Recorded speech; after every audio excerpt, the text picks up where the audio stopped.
Hello everyone, आज date है 1 फरवरी 2023 और द हिंदू न्यूज एनालिसिस में आपका स्वागत है। इस वीडियो में हम द हिंदू की इंपोर्टेंट न्यूज को एग्जाम के पॉइंट ऑफ व्यू से डिस्कस करेंगे।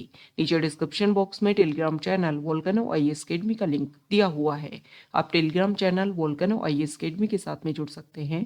वहाँ पर हर exam means UPSC, state PCS and other exams के पॉइंट ऑफ व्यू से काफ़ी इंपॉर्टेंट इन्फॉर्मेशन आप सभी के साथ में शेयर की जाती है। तो चलो स्टार्ट करते हैं। वीडियो को स्टार्ट करेंगे एक ज्योग्राफिकल मैप क्वेश्चन के साथ में। और आज आपका क्वेश्चन ये है कि ब्लैक सी को आपको मैप में व्यू करना है, फिर इससे रिलेटेड हर इंपॉर्टेंट फैक्ट्स को एंड इन्फॉर्मेशन को कमेंट बॉक्स में टाइप करना है। कल हमने आपसे क्वेश्चन पूछा था फोकलैंड आइलैंड्स को लेकर के। तो फोकलैंड आइलैंड्स जो है इनको मालविनास आइलैंड्स के नाम से भी जाना जाता है और ये सर्दर्न अटलांटिक ओशन में और साथ में जो साउथ अमेरिका कॉन्टिनेंट है उसके सर्दर्न मोस्ट पॉइंट पर लोकेटेड है। ये जो फॉकलैंड आइलैंड है ये यूके की ओवरसीज टेरिटरी है और इन एरिया के ऊपर, इस आइलैंड के ऊपर अर्जेंटीना जो है वो भी अपना क्लेम करता है, जिसकी वजह से ये एरिया जो है वो टाइम टू टाइम न्यूज़ में बना रहता है। अगर हम हेमिस्फीयर रीजन में इसकी लोकेशन की बात करें तो फॉकलैंड आइलैंड जो है वो southern hemisphere and western hemisphere में एग्जिस्ट करता है।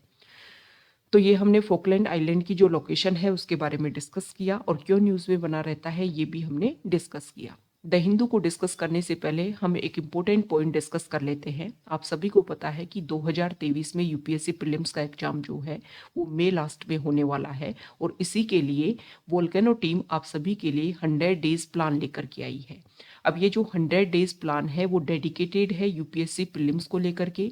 यूपीएससी प्रीलिम्स का जो भी सिलेबस आपका, चाहे स्टैटिक पार्ट हो चाहे आपका करंट अफेयर पार्ट हो, वो यहाँ पर इस प्रोग्राम के तहत आपका कवर करवाया जाएगा और डेली टारगेट बेस्ड आपकी स्टडी होगी। डेली बेसिस पर आपको स्टैटिक का कुछ पार्ट और करंट अफेयर का कुछ पार्ट जो है वो टारगेट किया जाएगा, उसको आपको कंप्लीट करना होगा और फिर उसके रिलेटेड, उसी टारगेट से रिलेटेड जो है वो एमसीक्यू क्वेश्चंस जो है वो भी आपको प्रोवाइड करवाए जाएंगे। मतलब आपका जो फुल प्रीलिम्स का जो सिलेबस है वो कवर करवाया जाएगा, साथ ही साथ में आपको एमसीक्यू की एनअप प्रैक्टिस जो है वो आपको करवाई जाएगी ताकि आपका प्रीलिम्स का जो कोर्स है और प्रीलिम्स का जो पेपर है उसको आप बहुत ही इजी वे में अटेम्प्ट कर पाओ।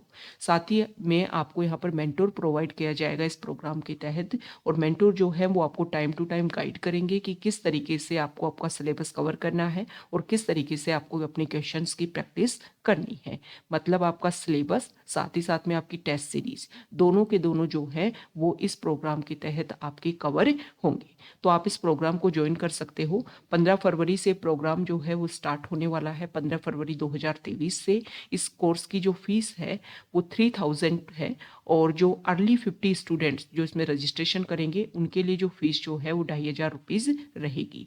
आप अपनी क्वेरीज के लिए हमें मेल कर सकते हो और इसका जो भी प्रोसीजर है वो आपको टेलीग्राम चैनल पर अवेलेबल करा दिया जाएगा। साथ ही साथ में इस प्रोग्राम का जो किस तरीके से आप ज्वाइन कर सकते हो तो उसका जो लिंक है वो आपको डिस्क्रिप्शन बॉक्स में, इस वीडियो के डिस्क्रिप्शन बॉक्स में आपको अवेलेबल रहेगा।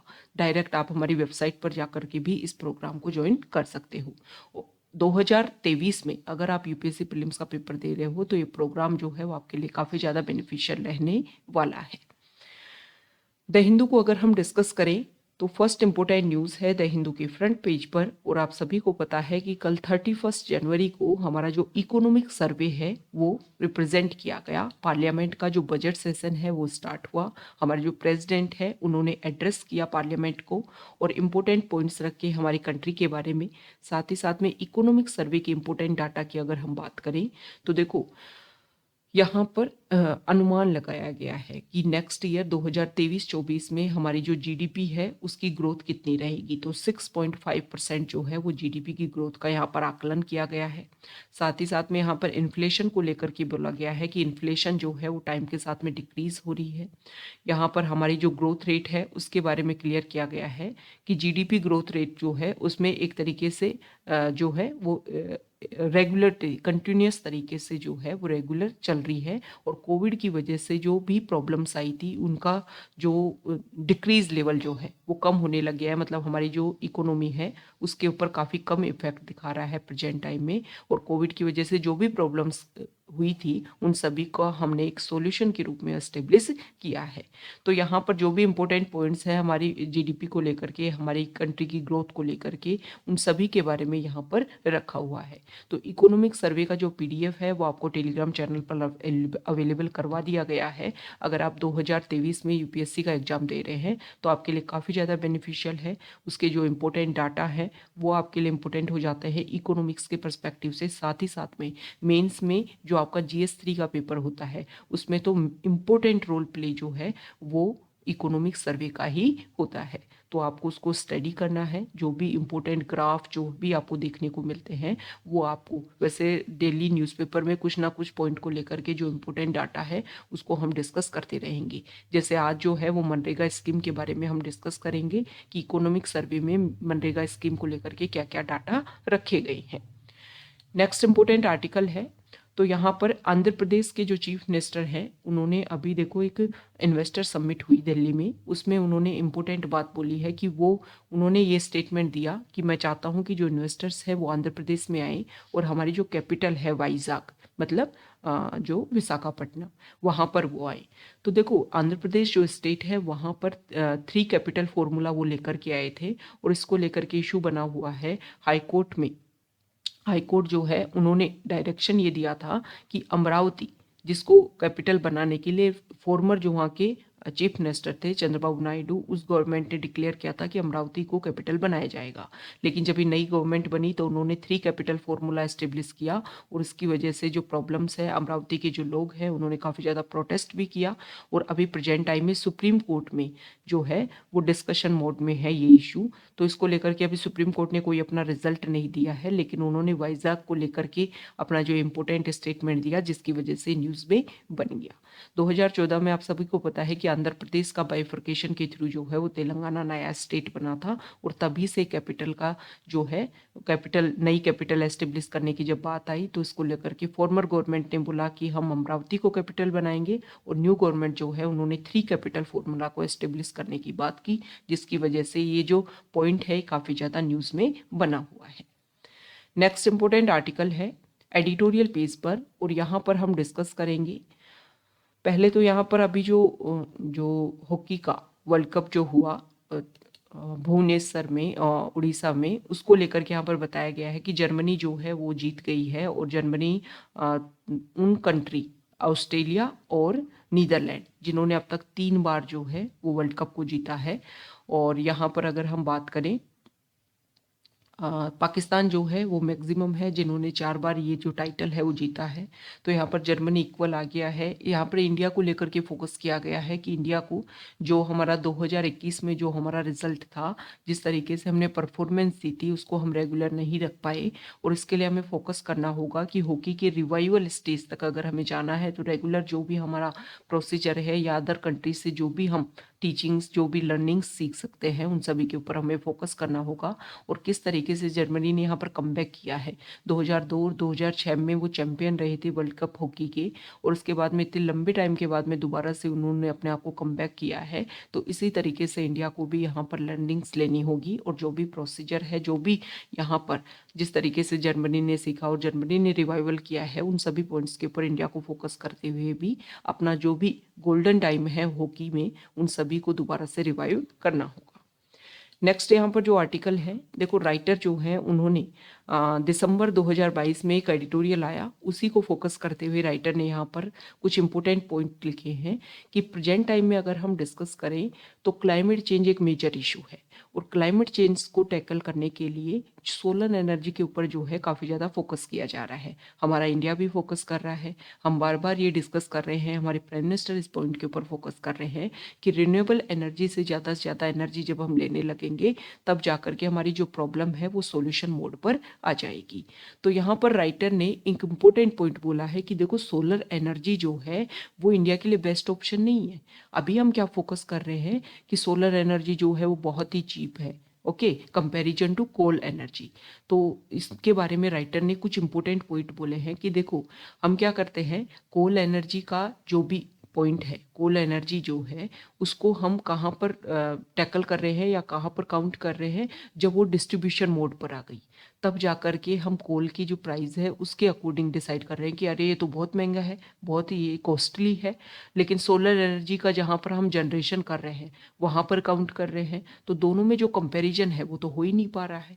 यहाँ पर राइटर जो है उन्होंने फोकस किया है कि देखो सोलर एनर्जी के लिए आपको जो भी बैटरीज इंस्टॉल ये सब कुछ प्रोसीजर नया स्टार्ट करना होगा, सारा का सारा जो आपका इंफ्रास्ट्रक्चर डेवलप है वो अलग से होगा, तो इसकी वजह से जो बहुत ही ज़्यादा कॉस्ट जो है वो आने वाली है। तो राइटर ने यहाँ पर बोला है कि देखो कोल के ऊपर हमने तब फोकस किया था, जो हमने एनटीपीसी बनाई थी वो उस टाइम का है जब हमने इस बात के ऊपर फोकस किया कि कोल एनर्जी जो है वो काफ़ी ज़्यादा चीपर पॉइंट है। तो प्रेजेंट टाइम में आप फाइनल मोड पर जाकर के कंपैरिजन कर रहे हो सोलर एनर्जी का कोल एनर्जी से, जिसकी वजह से जो कंपैरिजन है या डिफरेंस जो है वो काफ़ी ज़्यादा वास्ट दिखाई देता है। तो राइटर ने यहाँ पर फोकस किया है कि हमें हाइड्रो इलेक्ट्रिसिटी के ऊपर ज़्यादा फोकस करना चाहिए। हमारे इंडिया के पास में रिसोर्सेज भी हैं, हम उसका यूज भी कर सकते हैं, हमारे पास में पेरेनियल लीवर्स भी हैं। यूरोपियन कंट्रीज़ का राइटर ने यहाँ पर फोकस किया है कि 90 to 98% जो है यूरोपियन कंट्रीज़ ने अपने हाइड्रो इलेक्ट्रिक प्रोजेक्ट्स का यूज किया है, हाइड्रो पोटेंशियल का यूज किया है। तो उसी के बेसिस पर यूएस ने और यूरोप ने, और इंडिया में अभी तक सिर्फ 15% का हमने यूटिलाइज किया है। तो इंडिया को सोलर एनर्जी से भी ज़्यादा हाइड्रो इलेक्ट्रिक प्रोजेक्ट्स के ऊपर फोकस करना चाहिए। नेक्स्ट इंपॉर्टेंट आर्टिकल है, तो यहाँ पर देखो म्यांमार में जो 1 फरवरी 2021 से जो वहाँ पर आर्मी रूल दोबारा से इस्टेब्लिश हुआ, जो वहाँ पर 2008 में जो कॉन्स्टिट्यूशन बनाया गया उसको दोबारा से रिड्रॉ कर लिया गया आर्मी के द्वारा, और लगभग 2 साल से लास्ट 2 ईयर से वहाँ पर काफ़ी ज़्यादा प्रोटेस्ट देखने को मिल रहे हैं, काफ़ी ज़्यादा इशू हो रहे हैं। तो यहाँ पर जो राइटर हैं उन्होंने ये फोकस किया कि देखो म्यांमार में जो इशू है इसको सोल्व करने के लिए हमें इंटरनेशनल लेवल पर फोकस करना चाहिए। तो राइटर ने यहाँ पर यूएन में जो रेजोल्यूशन पास करने की कोशिश की गई, जिसमें किसी ने भी जो है वो अपोज में वहाँ पर वोट नहीं किया, हालांकि एब्सटेन पॉलिसी को फॉलो किया चाइना, रशिया और इंडिया ने। और यहाँ पर म्यांमार को लेकर के जो इशू है इसमें यूएन ने फोकस किया कि आसियान ग्रुप जो है वो म्यांमार को लेकर के टैकल करने की कोशिश करे, लेकिन म्यांमार जो है वो अपना इंक्लूजन शो ही नहीं कर रहा है कि आसियान ग्रुप में वो अपना इंक्लूजन शो करे, ताकि कुछ पॉइंट्स के ऊपर जो है वो एग्रीमेंट देखने को मिले। तो यहाँ पर राइटर ने इंडिया का जो डिलेमा है, देखो इंडिया अपने बॉर्डर एरियाज में चाहता है कि स्टेबिलिटी रहे, क्योंकि म्यांमार में स्टेबिलिटी रहेगी तो हमारे नॉर्थ ईस्ट में जो भी इशू देखने को मिलते हैं, जो भी बॉर्डर एरियाज में काफ़ी ज़्यादा प्रॉब्लम्स देखने को मिलती हैं वो नहीं होंगी। साथ ही वहाँ पर स्टेबिलिटी रहेगी, अगर वहाँ पर डेमोक्रेसी रहती है तो बहुत सारे इंपॉर्टेंट पॉइंट्स जो हैं, बहुत सारे इंपॉर्टेंट प्रॉब्लम जो हैं वो इजीली सॉल्व हो जाएंगे। ओके, तो देखो इंडिया प्रेजेंट टाइम में, पहले इंडिया क्या था कि जहाँ पर डेमोक्रेसी है उन्हीं कंट्रीज़ के साथ में अपने जो रिलेशन है उनको मेंटेन करने की ज़्यादा कोशिश करता था, लेकिन प्रेजेंट टाइम में इंडिया जो है वो सरकमस्टेंसेज के अकॉर्डिंग अपनी जो पॉलिसी है उसको चेंज कर रहा है। जैसे कि म्यांमार में हमारे इंडिया के जो इम्पोर्टेंट पर्सन है उनकी विजिट भी देखने को मिली। ये वो पॉइंट है जिसके बेसिस पर इंडिया हमारे रीजनल एरिया में किसी भी तरीके की जो कंडीशन है उसके अकॉर्डिंग जो है वो इंडिया अपने आप को क्या कर रहा है, चेंज कर रहा है। जैसे कि अफगानिस्तान में तालिबान का रूल, लेकिन इंडिया ने दोबारा से अपनी एम्बेसी वहाँ पर ओपन की, ताकि जो भी प्रॉब्लम है, जो भी सोल्यूशन, जो भी इम्पोर्टेंट इशू हैं उन सभी के सॉल्यूशन के मोड के ऊपर जो है हम जा कर के काम कर सकें। तो ये इंडिया का एक चेंजिंग फॉर्म है जिसमें अदर कंट्रीज़ में जो भी इशू हैं उनके अकॉर्डिंग जो है इंडिया उन वहाँ पर जो अपने रिलेशन है उनको बेहतरीन बनाने की कोशिश कर रहा है। क्योंकि म्यांमार में जब आर्मी रूल था, जो इंडिया के इंडिपेंडेंस के बाद में भी म्यांमार जो है वहाँ पर इंडिपेंडेंस के बाद में आर्मी रूल बना रहा, तो वहाँ पर इंडिया ने जो है, क्योंकि डेमोक्रेसी नहीं था तो इंडिया ने अपने रोल जो है, अपने रिलेशन बेहतरीन तरीके से एस्टेब्लिश करने की कोशिश नहीं की, और इसका फ़ायदा उठाया, इसका बेनिफिट लिया चाइना ने, और इसी की वजह से चाइना जो है उसके रिलेशन म्यांमार के साथ में बेहतरीन हुए। तो प्रेजेंट टाइम में इंडिया चाहता है कि सभी कंट्रीज़ में क्या सर्कमस्टेंसेज है उसके अकॉर्डिंग जो है वो हम क्या करें, अपने रिलेशन एस्टेब्लिश करें। अब यहाँ पर क्या है कि अभी वहाँ की आर्मी ने डिक्लेयर तो किया है कि अगस्त में वहाँ पर इलेक्शन होंगे, लेकिन फेयर इलेक्शन होंगे ये वहाँ पर क्लियर नहीं बोला जा सकता। बस एक होप किया जा सकता है कि म्यांमार में दोबारा से जो भी पॉइंट्स हैं, जो भी इशू हैं वो एक सोल्यूशन की तरफ आए, और जो भी वहाँ पर प्रॉब्लम है उसका सोल्यूशन देखने को मिले। नेक्स्ट इंपॉर्टेंट आर्टिकल है, तो देखो अभी ASER की रिपोर्ट आई है और ASER की जो रिपोर्ट है इसमें देखो ये बताया गया है कि जो स्कूल स्टूडेंट्स हैं उनमें अगर हम बात करें तो जो उनकी रीडिंग एबिलिटी है स्टूडेंट्स की पोस्ट कोविड की अगर हम बात करें तो इसमें देखने को मिला है कि रीडिंग एबिलिटी जो है वो काफ़ी वर्सन लेवल पर चली गई है। मतलब लोग बच्चे जो हैं वो रीड ही नहीं कर पा रहे हैं, साथ ही साथ में मैथ स्किल जो है वो भी काफ़ी ज़्यादा डिक्रीज हुई है स्टूडेंट्स की। ओके, तो हमारी जो गवर्नमेंट है, स्टेट गवर्नमेंट, सेंट्रल गवर्नमेंट, उनको इन पॉइंट्स को ध्यान में रखते हुए अपनी स्ट्रेटजी जो है वो बनानी चाहिए, ताकि जो भी कोविड की वजह से इशू देखने को मिला उसको एक ब्रिज कोर्स जो है वो बनाया जाए और जो भी प्रॉब्लम है उसका सॉल्यूशन दिया जाए। नेक्स्ट इंपॉर्टेंट आर्टिकल है टेक्स्ट पेज पर, और यहाँ पर मनरेगा स्कीम को लेकर के जो अभी हमने फ्रंट पेज पर भी डिस्कस किया कि इकोनॉमिक सर्वे में मनरेगा स्कीम को लेकर के जो डाटा है उसको यहाँ पर रिप्रेजेंट किया गया है। तो 2022-23 का जो इकोनॉमिक सर्वे है इसमें बताया गया है कि 6.49 करोड़ हाउस होल्ड जो है उन्होंने डिमांड की थी मनरेगा स्कीम के तहत 2022-23 में कि हमें जो है वो जॉब दी जाए। अब यहाँ पर ये पॉजिटिव पॉइंट देखने को मिला है कि इतने लोग जो हैं वो डिमांड कर रहे हैं और 5.7 करोड़ जो हैं उनको एक्चुअली जॉब जो है वो अवेल करवाई गई। ओके, दूसरा अगर हम देखें तो ये जो स्कीम है इसका पॉजिटिव इम्पैक्ट है इनकम पर house hold, agriculture productivity and production related expenditure. अब यहाँ पर राइटर जो है उन्होंने देखो इम्पोर्टेंट, देखो डिमांड जो है वो काफ़ी लोगों ने की, लेकिन 100 डेज का यहाँ पर वो अश्योर किया जाता है कि 100 डेज जो है वो एम्प्लॉयमेंट प्रोवाइड करवाया जाएगा। लेकिन अगर यहाँ पर हम डिस्कस करें तो लास्ट कुछ सालों से 2016-17 से अगर हम कंपैरिजन करें 2022-23 का, तो सबसे कम जो है एम्प्लॉयमेंट डेज यहाँ पर प्रोवाइड करवाए गए हैं। ओके, तो 42 डेज तक लोगों ने यहाँ पर काम किया है एवरेज। और इसका बेसिक रीजन अगर हम डिस्कस करें तो बेसिक प्रॉब्लम क्या है कि ये जो मनरेगा स्कीम है इसमें जो पेमेंट सिस्टम है उसमें काफ़ी ज़्यादा डिले देखने को मिलता है। सुप्रीम कोर्ट ने भी इसको लेकर के इम्पोर्टेंट स्टेटमेंट दिया है कि देखो इस तरीके से आप डिले किया जाता है जैसे कि जो वर्कर आते हैं, जो भी यहाँ पर अनस्किल्ड वर्कर आते हैं, वो फोर्स्ड लेबर जो है, फोर्स्ड लेबरर हो और वो आपसे पेमेंट की डिमांड कर रहे हों। तो यहाँ पर ये मनरेगा स्कीम में जो पेमेंट्स इशू है इसकी वजह से ये जो एम्प्लॉयमेंट जो डेज है वो काफ़ी ज़्यादा डिक्रीज हुए हैं। तो मनरेगा स्कीम में स्टेट्स को जो मनी की अवेलेबिलिटी है, जो भी फंड है उसकी अवेलेबिलिटी सेंट्रल गवर्नमेंट को प्रॉपर तरीके से करवाना चाहिए, क्योंकि मनरेगा स्कीम अनस्किल्ड वर्कर्स के लिए काफ़ी ज़्यादा इम्पोर्टेंट है। और साथ ही साथ में इसमें जो भी डेली वेजेस है उसके प्राइजेस को भी हाइकअप किया जाए, क्योंकि बहुत सारे स्टेट ऐसे हैं जहाँ पर जो डेली लेबरर्स होते हैं उनकी प्राइवेट लेवल पर जो प्राइस होती है वो काफ़ी ज़्यादा अच्छी होती है। इसी की वजह से भी मनरेगा स्कीम में इंक्लूजन नहीं देखने को मिलता है।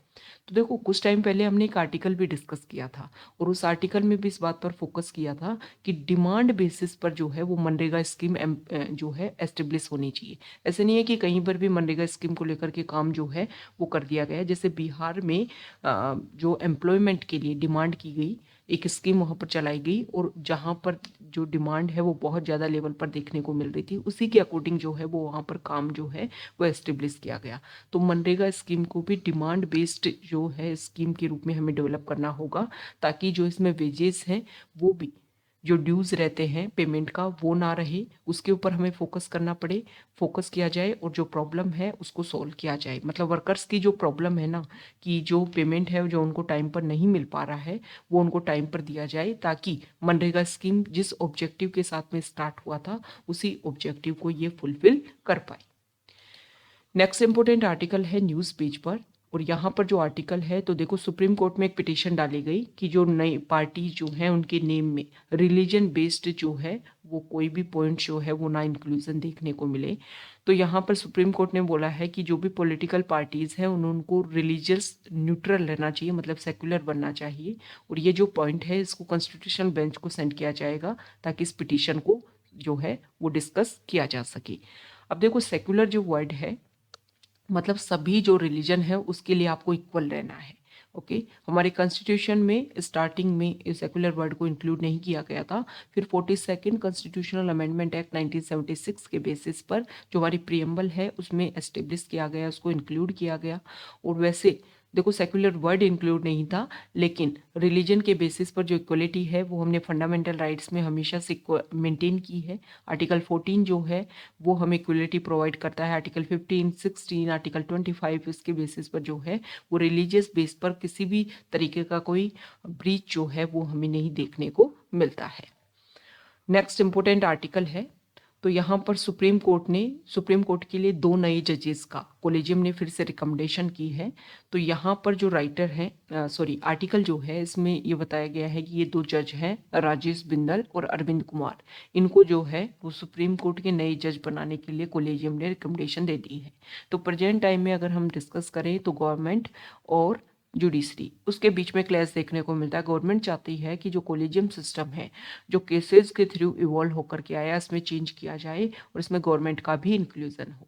देखो जुडिशरी जो है उसमें ट्रांसपेरेंसी मेंटेन होना जरूरी है, क्योंकि बहुत सारे केसेस जो हैं, बहुत सारी जो हमारी पॉपुलेशन है उसकी डिपेंडेंसी है, वो हमेशा एक बिलीफ रखती है कि ट्रांसपेरेंसी जो है वो यहाँ पर मेंटेन की जाएगी। तो अगर जजेस के अपॉइंटमेंट सिस्टम में भी हम ट्रांसपेरेंसी लेकर के आते हैं तो जो हमारे इंस्टीट्यूशन है उनके ऊपर ज़्यादा बिलीफ जो है वो लोगों का क्रिएट होगा।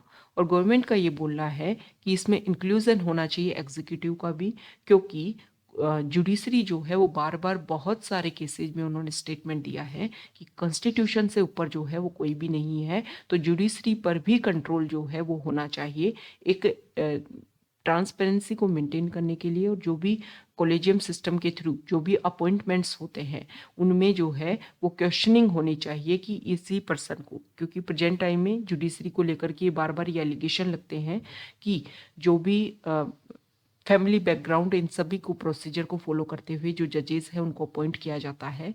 तो ये प्रोसीजर या ये जो एलिगेशन है वो ना देखने को मिले, इसके लिए जो भी अपॉइंटमेंट प्रोसीजर होता है जजेस का उसको लेकर के एक ट्रांसपेरेंसी जो है उसको हम मेंटेन करें। नेक्स्ट इंपोर्टेंट आर्टिकल है, यहाँ देखिए। तो देखो हमारे जो प्रेसिडेंट है उन्होंने इम्पोर्टेंट स्टेटमेंट दिया और नेशनल कमीशन फॉर वीमेन जो है उसके 31st फाउंडेशन डे पर, तो यहाँ पर उन्होंने ये बोला है कि हमारा इंडिया जो है वो ग्रोथ एंड डेवलपमेंट के पाथ पर है और कुछ ही टाइम में इंडिया जो है $5 ट्रिलियन इकोनॉमी में अपने आप को चेंज करने वाला है। तो इसके लिए हमें जो है वो विमेन के ग्रोथ एंड डेवलपमेंट पर फोकस करना होगा। अगर विमेन का इंक्लूजन जो है वो हमारे विमेन का इंक्लूजन हमारी ग्रोथ एंड डेवलपमेंट के अकॉर्डिंग होता है या उसमें होता है, तो हम बहुत अच्छे से अपने आप को क्या कर पाएंगे, वो जो है ग्रोथ जो है इंडिया अपने आप को कर पाएगा। देखो ये नेशनल कमीशन फॉर वीमेन जो है इसके बारे में अगर हम बात करें, जिसके फाउंडेशन डे के ऊपर हमारे जो प्रेसिडेंट है उन्होंने ये स्टेटमेंट दिया। तो नेशनल कमीशन फॉर वीमेन का बहुत सारी जो कमिटीज हैं उन्होंने टाइम टू टाइम रिकमेंडेशन दी थी। तो committee on the status of women in India, इन्होंने 5 दशक पहले 5 डिकेड्स अगो जो है उन्होंने इसकी रिकमेंडेशन दी थी कि हमें एक कमीशन बनाया जाना चाहिए जो विमेन को लेकर के जो भी इशू हैं, जो भी सोशियो इकोनॉमिक उनका डेवलपमेंट होना चाहिए, उन सभी को बढ़ाने के लिए हमें एक कमीशन जो है बनाया जाना चाहिए। फिर 1988 से 2000 के लिए जो national perspective plan for women जो बना, उन कमिटीज़ ने ये रिकमेंडेशन दी कि वीमेन के लिए एक अपेक्स बॉडी होनी चाहिए और उसी के बेसिस पर 1990s में national commission for women act लाया गया और फिर 1992 में नेशनल कमीशन फॉर वीमेन बनाया गया। और जो फर्स्ट कमीशन मतलब नेशनल कमीशन फॉर वीमेन जो है इसकी फर्स्ट जो चेयरपर्सन थी उनका नाम था मिसेज जयंती पटनायक, 31 जनवरी 1992 को। आपको कमेंट बॉक्स में ये बताना है कि नेशनल कमीशन फॉर वीमेन जो है वो स्टैच्यूटरी बॉडी है या फिर कॉन्स्टिट्यूशनल बॉडी है, ये आप कमेंट बॉक्स में बता दोगे। तो ये आज का हमारा द हिंदू न्यूज़पेपर का डिस्कशन था। अगर आप यहाँ तक आए हैं, वीडियो आपको अच्छा लगा है तो प्लीज़ वीडियो को लाइक कीजिए, शेयर कीजिए और चैनल को सब्सक्राइब कीजिए। Okay, thank you.